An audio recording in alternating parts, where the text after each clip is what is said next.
जिस व्यक्ति में होता है ये गुण, उसके सामने झुक जाती हैं सभी शक्तियां। एक बार भगवान गौतम बुद्ध अपने शिष्यों के साथ किसी पर्वतीय स्थल पर ठहरे थे।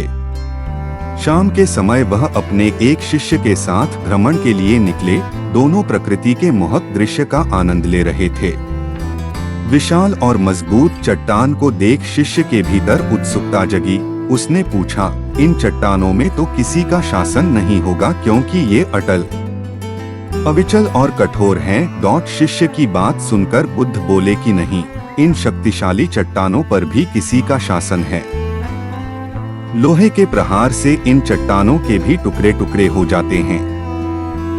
इस पर शिष्य बोला, तब तो लोहा सर्वशक्तिशाली हुआ।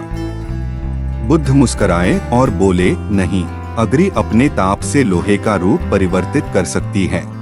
उन्हें धैर्यपूर्वक सुन रहा शिष्य बोला, इसका मतलब अग्नि सबसे शक्तिवान है। बुद्ध ने फिर उसी भाव से उत्तर दिया, नहीं, जल अग्नि की उष्णता को शीतलता में परिवर्तित कर देता है तथा अग्नि को शांत कर देता है। शिष्य कुछ सोचने लग गया। बुद्ध समझ गए थे कि उसकी जिज्ञासा अब भी पूरी तरह शांत नहीं हुई है। शिष्य ने फिर सवाल किया, आखिर जल पर किसका शासन है? भगवान बुद्ध ने उत्तर दिया, वायु का। वायु का वेग जल की दिशा को बदल देता है।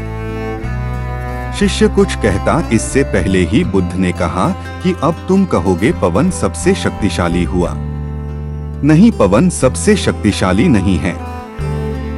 सबसे शक्तिशाली है मनुष्य की संकल्प शक्ति, क्योंकि इसी से पृथ्वी, जल, वायु, अग्नि इत्यादि को नियंत्रित किया जा सकता है।